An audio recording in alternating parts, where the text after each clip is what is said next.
Okay, and we're back. Matt was in a silent mode for a while. Yeah, just a couple technical issues, I guess. That's technology.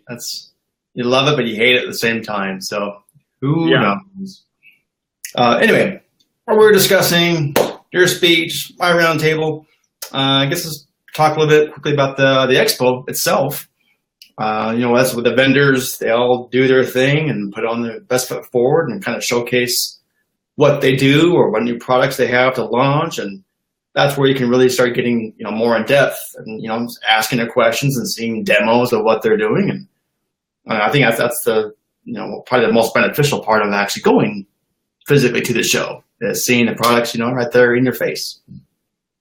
Right. And there were a ton of new things out this year too, that were, just new vendors doing some things. And, as always, we go back next year and see which ones are still there. See which ones are putting out newer stuff. A lot of it seemed to be kind of add-ons or what we call skins or things on other things. And I thought it was interesting all the way around. Your normal vendors that were there all the time are still there. And then there were a couple new companies popping up, and we'll just see which ones hold and take root and come back next year, really. It's always fun. No, I would never talk smack. I appreciate and I really respect, new people coming into the business. Oh, yeah. Giving it a shot. But you can always see the writing on the wall sometimes and just like, sure. I'm not going to see you next year. You just kind of have that feeling. But, great, kudos to them to, trying something new and or making a product better with their own and being out there. So I think it's great. Yeah, there were some great things there. I mean, vendors that, I took cards for to talk to and things like that. There were just some interesting things. And all around, I think it was great, especially for those of us who were, for those of you getting into the industry for the first time. I mean, if you needed help, it was there. Yeah, and that's really what it boils down to. If you're all about education by getting exposed to what the industry is all about. And we talked to a handful of people that, they've never had any experience in stores before. But they've heard this is a great investment to be in. So they're there to educate themselves to make sure they're not making the huge mistakes of building in the wrong place or building it the wrong way and that kind of thing. And that's what they're there for, to learn. So that's really what it's catered towards. Is that's where you can get the most value. Right. And the other thing is, too, those of you who have been in the industry for a while and you have a couple stores, they're coming.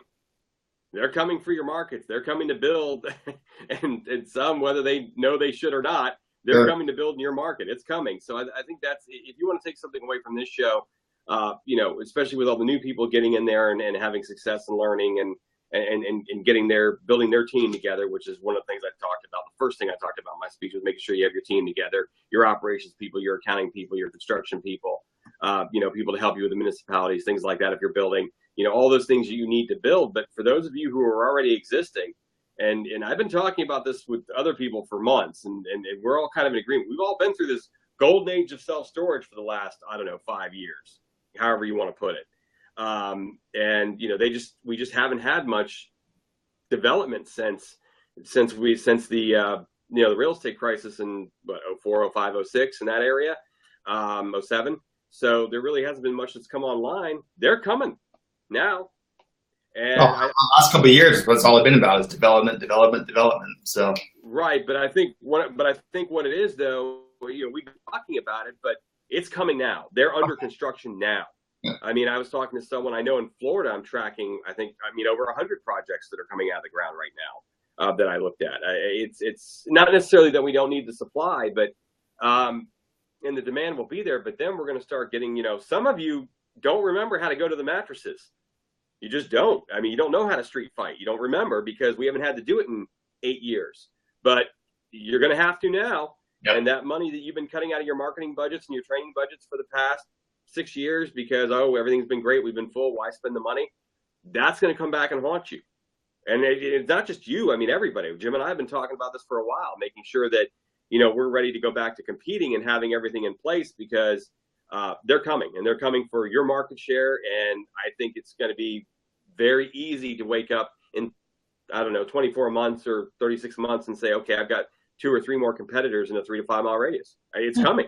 And that's exactly the genesis of why we have this company. Right. we cater to those street fights, and that's hence the name 3 Mile Domination. We need every single tool in your tool bag to get those leads, to stand out, to get those rentals and proper revenue management. That's the whole point of this. I mean, that's what it was. It's a little ahead of the curve on some things, but it's definitely going to be coming into play when these new sites are coming into the fold in your market. You need everything, all the help you can get to stand out, to be able to make sure you're maintaining your occupancy and your revenue. Right. I mean, one of the things is we learned. We learned going through the last real estate crisis when there aren't people kicking in your doors a month after they were. And all of a sudden, U-Hauls were coming and going, and then all of a sudden they're not. No one's moving, and the market falls out from underneath itself. And now, wait a minute, now you got to compete.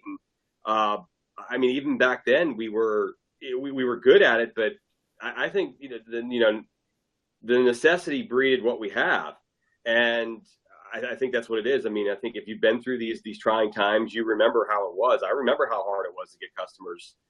Back when I use this story even in my speech, where I know there was a property in Palm Beach here, just about 50 miles south of me, that was they couldn't fill their property, so they were doing 12 months half off. I mean, it's like what I said in the speech. How many of you can live on 50% economic occupancy? No one I know. So it's those days are going to come back. It may not be as strong or as nasty as it was last time, but they're coming back. And the valuations and what people are paying for properties and everything else, we have a street fight coming. I live for that. Makes it fun. I do too. But there are plenty of people who aren't going to be prepared, and that's why we started this company. So anyway, that was definitely eye-opening, going to this expo, to see the number of people that are coming into the industry. So it's exciting and a little unnerving. Unnerving, yeah. But I mean, we asked in my speech, I said, how many of you are getting into the industry for the first time? It was 25% of the crowd. Oh, yeah. Hands go up. Yeah. So again, kudos to them to go in there and get their education. But some recommendations for all those that, can't get to Vegas and go to these kind of expos. And I get it. That's a commitment. Oh, it is. To get there. And it can be expensive at the same time. Depends on what you want to say cost is. Because if you get the value out of it, then great. Right. But I do recommend, for those that couldn't attend, again, we don't get a piece of this kind of thing, but as far as just educational to you, they do offer the DVD formats, and although they group them together, it's like all the marketing tracks kind of get their right. Typically, yeah. Corners get a track, that type of thing, and you get, I don't know what it is, 6 to 8 speakers kind of per disc, that type of thing. Sure. Yeah. Great way. I mean, it's a small investment, and you get a good taste of what the expo has to offer. Recommend, checking those out. People watching this kind of stuff, again, we're giving all the content we can. But like I said, it comes with a Q&A style as well. We're always open, call us, email us, whatever you got, questions. I love doing the Q&A style, that type of thing. Yeah, it's not a pitch, guys. No. We're willing to help you, and, we're also willing to help you not get into trouble. Oh, it's so funny. When I was there, we had the book. And I was giving it away like candy, and a lot of vendors were gracious enough to hand the book out there you go. For those of you who don't know what it is. At their booth, rather than having a stress ball or some crap like that, they were giving the book out. And it was so funny. I got approached a number of times that people would, well, why are you just giving this away? I'm like, well, okay. We're not saints here. I mean, we're going to give as much as we can out for free. And of course, the people that want more implementation, more hand holding, and more ninja tactics, great. That's what we're here for. But to at least give you the good generalizations of, strategies and marketing and things you need to do to, get your ducks in order to operate your site. Here's the tools. Here's the book. Here's the resources to help you get you on your way. And so it was kind of fun seeing the book floating around at the expo and seeing people thumb through it and, coming up and just, saying that's really, fantastic that we're, putting that information out there.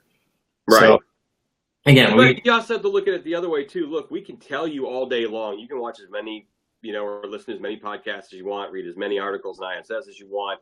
Go to as many, state associations, which I highly recommend for those of you who are getting into this. Get involved with your state association. I've been involved with the Florida Association for years. So has Jim. Jim's been involved with the Utah Association.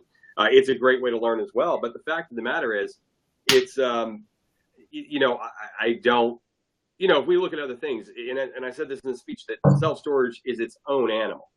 It's not like apartment management. It's not like managing home parks, which I've done, or RV parks or hotels. It's a completely different animal.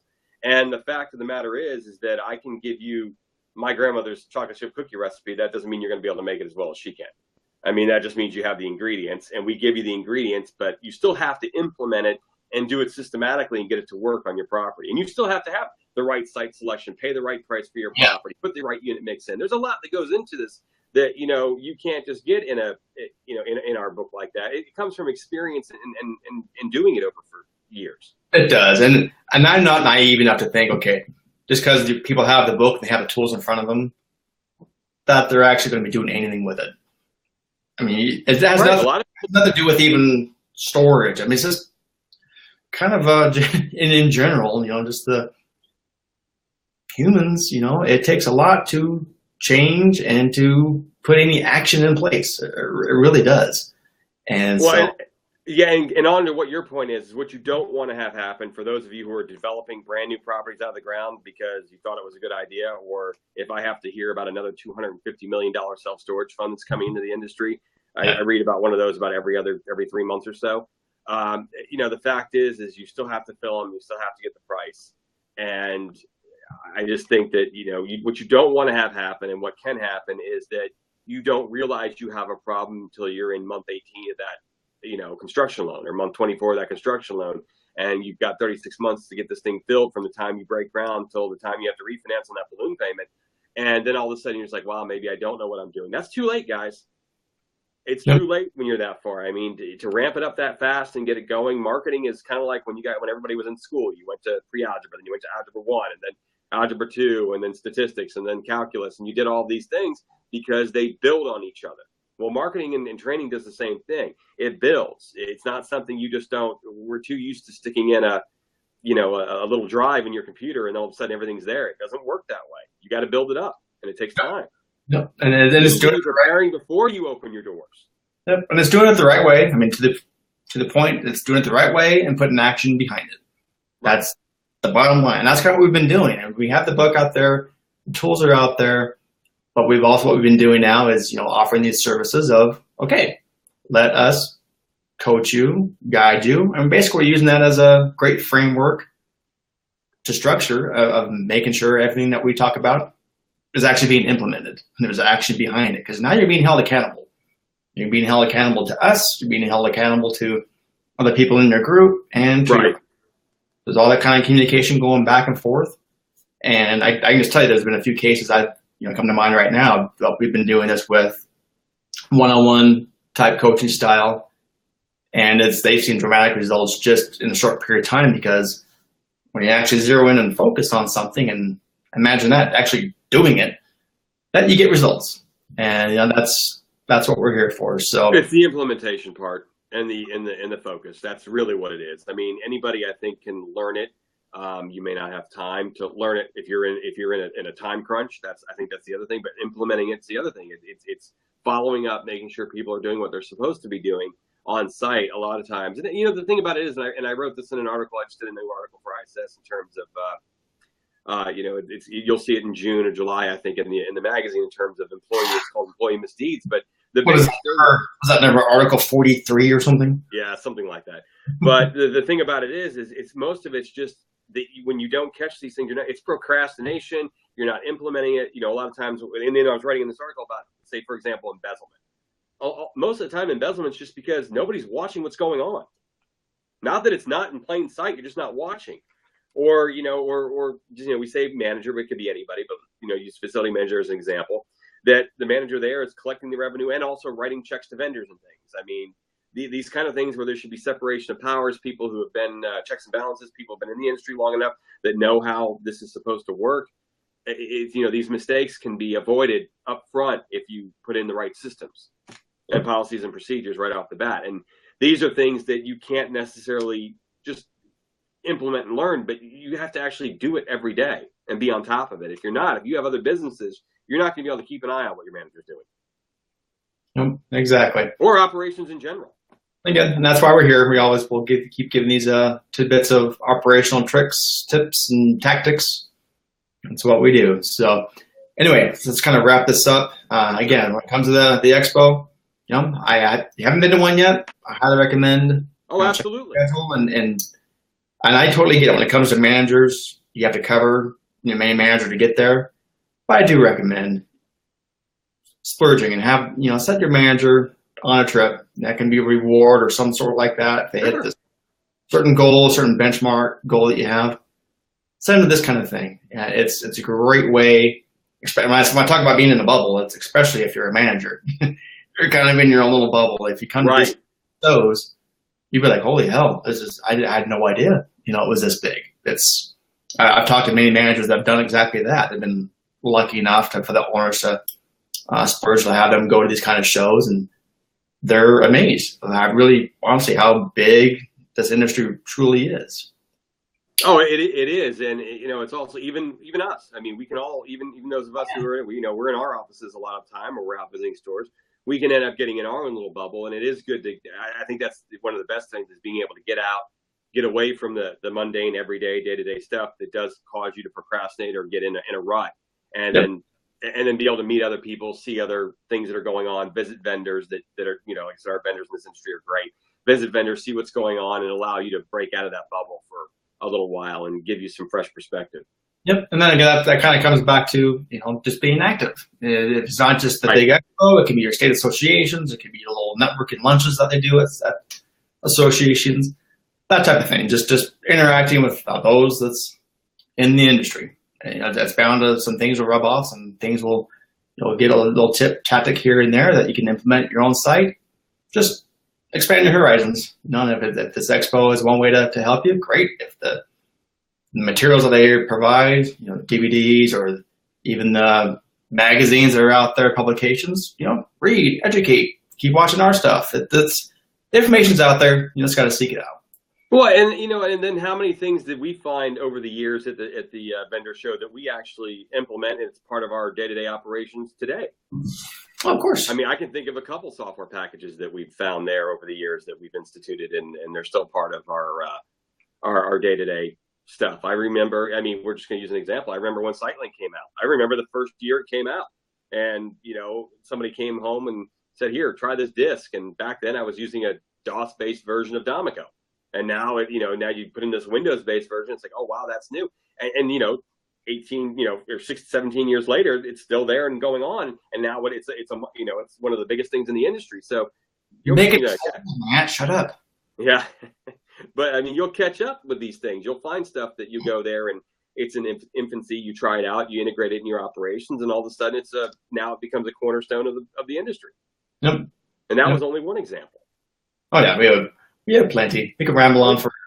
But for the sake of time, Facebook Live, all that kind of fun stuff, let's wrap this up. I think it's a good way to end it. And we'll keep the content pumping out. Anything you want us to talk about? If you have any questions, concerns, want to take us up on a consultation, let's just do the flat email. Just do info@3miledomination.com. Yep. Basically, anything and everything. We'll be happy to help. All right. Sounds great. Wrap it up. We'll talk to you later. Sounds good, Jen. See you later. Take care, guys.